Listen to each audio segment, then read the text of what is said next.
Hello everybody and welcome back a little bit sooner than expected, because I thought I was going to be doing this in a couple weeks time, but I just got a bit antsy and decided I needed to do something, because I had the model and I was thinking, yeah, I can definitely get stuck into this, there's so much here. So I decided to make the motherboard tray. So if you follow the community tab posts, you will have seen the 3D model that I posted up for this earlier, and this is the finished article. And it does look a little bit fantastic. Now this is just in its raw state, so this is straight off the mill. I've just given it a little bit of a clean up. There's no deburring or anything, because that's all going to be handled by the glass beading that we're going to be doing in a mo. But this is how it's starting off. Now what we've done is I've gone through all the 3mm milling. You would have seen it in the little footage and montage that I've basically gone over the edges to make them as smooth as I possibly can, using the same sort of techniques that I've used for these parts over here. One thing that was quite exciting for me that I've not done before is M3 thread milling, because those M3 thread mills are tiny. I think it's something like 0.7mm wide on the neck on that thing. And if you're doing climb milling, if you're accustomed to that, you'll know that the thread mill basically plunges to the bottom of a blind hole and then comes back up rather than going down. And that's scary as all hell, because it's so tiny, and if I got, say, an offset slightly wrong somewhere else, then I'm just going to slam it into the bed and that tool will snap, and they're really expensive. So I'd rather not break those. Luckily, everything sort of came out fine. I didn't even need to change the offsets actually, so it sort of came out exactly with the tolerance that I wanted. So it fits really nicely. Hopefully that won't get clogged up in the bead blasting. It should be fine. The sand's very fine, so I can just sort of suck it out with the hoover. But this is basically going to take the place of the 3D printed one that we've got in here. Now it shares a lot of the similar kind of structures, so you kind of get an idea of what it's going to look like. But basically this here is going to have a series of combs on the back. And I'm going to be making that out of cherry. Now, one of the interesting things about cherry is that it goes very nicely with sort of bead blasted raw aluminium because it's quite light. So I'm using a light American cherry, I'm not using a dark one. I did think that maybe walnut or something with a lot of contrast might also be interesting, but I thought, nah, let's go with something light for this particular mod, and I think it'll work out for the best. So what we're going to do is we're going to be bead blasting this up, and then I'm going to be popping some cherry onto the CNC because we're making combs. So I'd be an absolute idiot to try making those by hand. I'll easily wreck the wood because the holes are very, very fine and they're right next to one another. I don't actually have any drill bits of the perfect diameter either, so it would be silly not to do that with an end mill. That's the way I'm going to be approaching that, and then I'm going to be making some little inserts on top. So I'll just go into that in a second. But it should be really quite exciting. And then we're going to be finishing it all off with a lovely natural beeswax finish because I don't want to cover up the wood. There's no point staining it. You're a criminal if you stain this wood. It's so beautiful. So I just want a nice beeswax finish. I was recommended also a beeswax and Danish oil option, which does sound pretty interesting, but I think maybe for this particular mod, given that we've got so much matte stuff in here already, having sort of shinier parts might not look right. But it's interesting and I might save it for the future. And actually I've made a few things in the past that probably work quite well with that combination. I've never thought to combine beeswax and Danish oil. I've got both, but I never thought to mix them together. I thought they wouldn't work. So thank you to whoever suggested that in the community tab. I'll pop your name up on here just to make sure because I'm terrible at YouTube names. Sorry about that. But I just want to have a quick chat also about this material because it's really interesting to me. So before we get into the glass blasting and things, I wanted to go over some of the materials that we're going to be using because actually they're quite interesting. So what I've used for this, to get this particular finish on the top, is EcoCast tooling plate. Now this is actually very similar in machining characteristics to the regular 6082 T6 that I normally use. However, this has been pre-ground. Now that's what's responsible for this kind of interesting swirling pattern that you may or may not be able to work out from the camera here. So we've got the offcuts that I saved, and that should probably make it a little bit easier. But it leaves a very, very bright finish. And the best thing about this is because it's pre-ground, it's flat across the entire plate. So obviously one of the issues that you have with buying regular plate aluminium is that it's not the advertised thickness. Actually, usually it's a bit thicker, but sometimes it can be a bit thinner, and it's kind of wavy, much in the way that acrylic is. So generally, you're going to need to face it to get it nice and flat so that you can do things accurately. Now the problem is, on a machine like this, facing a big piece of aluminium takes quite a long time because if you just do a big rough cut, you then need to go over it again and do a finishing pass, and then you need to dial it in and make sure that it's all just right. And it just takes a long time. There's a lot of cleanup afterwards. So in terms of efficiency, it's actually much better for you just to go with something like this, which is already ground to size, if it happens to match the dimensions that you're using.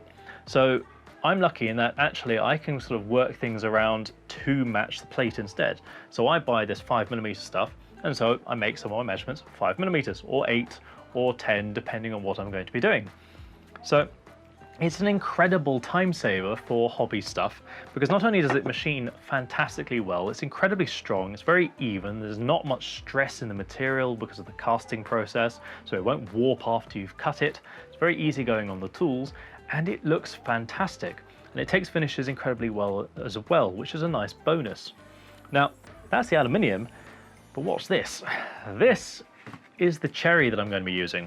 So this is actually quite a thin board. This is planed down to 10mm thickness. So again, much in the same way that I've got with the pre-ground aluminium, I've gone with pre-planed timber because A, I don't actually have a thicknesser or something similar to do it myself, so I'd have to do it on the CNC. And the biggest problem with wood is because it's a natural material, it can come very much bowed. So you can get a board, and because you've got like a center cut piece, for instance, it might develop a curve to it. Now the cool thing about these ones is that because they've already been planed and they're aged and sort of nicely seasoned wood already, actually they come incredibly flat. There might be a little bit of warpage just from shipping or from putting it in front of a radiator or something, but for the most part they're very flat, and it makes it very easy to work with on a router. The one issue that I've got with my particular router is that I don't have a vacuum bed. So this is one of the reasons why I always put really big things in the middle of specific plates. So I got a lot of stick for doing this, Because a lot of people complained, oh, Alex, why aren't you putting it on the corner? This is really inefficient. Well, if I were throwing this away, yes, it would be really inefficient. But actually, I'm going to be using this for the future to do lots of small things. So I always have loads of small things to cut out of 10mm plates. So what I'm going to do is I'm just going to trim these bits where necessary and then just continue using it, because actually that's a lot of metal, you know, that's several kilograms of aluminium, and I can use big, you know, sections of this without an issue. But the thing is, had I cut from the corner on this, my work holding would have been a bit tricky because this plate is not flat. This one is not the same grade of aluminium as that. So that's the ground aluminium, and it turns out this is not the ground aluminium. I realized afterwards that I clicked the wrong option, which was a bit of a shame. But either way, that's what I had, and the bow in it was extreme. It was about 3 or 4 millimeters. So that would have meant the only way I could do it without popping everything off was to put my work holding in the center of the piece, and so that's what I did. So I put the screws in the middle, and that meant that I could clamp it all down nice and evenly, and it wouldn't ever spring up or anything, which is the problem if you only clamp along the edges. And of course, as I said, I don't have a vacuum table, so that's the only feasible way that I could see to get it done. It won't matter for future parts because these parts are much smaller. And again, if I clamp around the outsides on these, I can just do the same thing again. So I can just make it smaller and smaller and smaller, and clamp from the inside, all the outsides, swap it around, face it, you know, it's simple enough. But trying to do this without that would have been quite difficult, and that's the same reason I did for the other one. Those two were purchased at the same time and they had the same bow in them. So perhaps it was from shipping, maybe they were sat underneath something very heavy, but either way, that stuff was not flat, and that's pretty difficult to deal with if you don't have a machine that can very easily process that sort of material. But that's enough waffle. Let's get into doing some glass blasting, get this thing nice and prepped, and I can put it back on the machine, do the lovely chamfers, and then we can get onto this and make some beautiful combs that we're going to be then inlaying with some aluminium, which will be glass blasted as well, just so it can fit in, and then we can fit it all to the back of here and get this properly suited up.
before we get into the bead blasting, we need to do some proper fit up.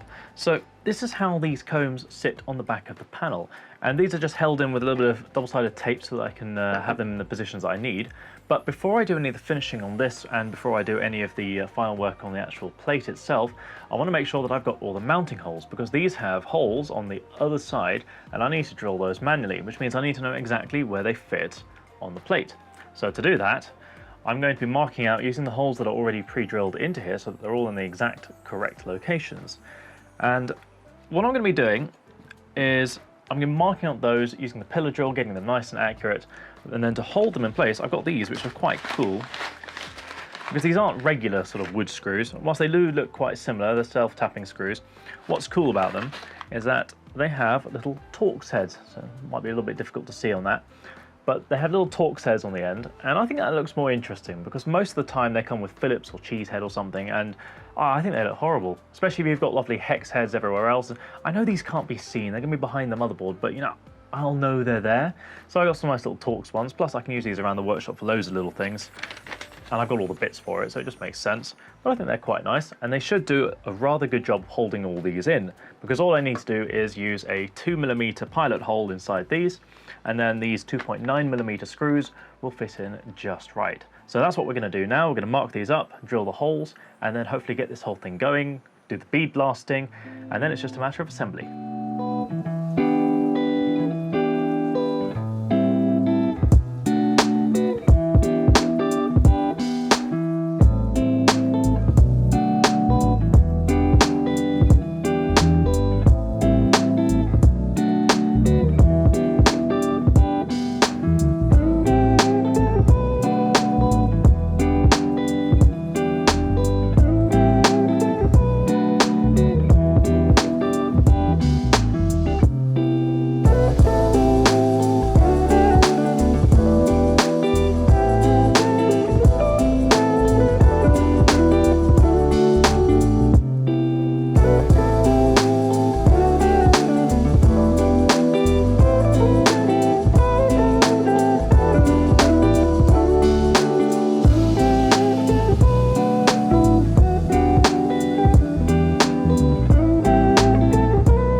Well, I'll tell you what, I'm getting so excited for where this project is going to go, because this has just tied everything together so nicely. So it's really interesting having the bead blasted aluminium sort of now transfer throughout the other parts, and then also working in the wood. That is going to be a big part of the project, especially around the outside, which I'm going to be leaving closer to the end so I can get the structure done first. But the wood is going to be very important, and I'm very happy with how it ties together. It's got a sort of a richness to it, but at the same time, it's not too much. Also, the cherry is just beautiful. It has such a tight grain to it. I mean, you would have seen when I took it off the machine how thin I could machine it right down. It was only 0.3mm thick on those combs holding it in place. So it was just an absolute joy to work with. So I'm really looking forward to the more sort of proper woodworking elements. So the larger panels like the power supply cover, the front and the top.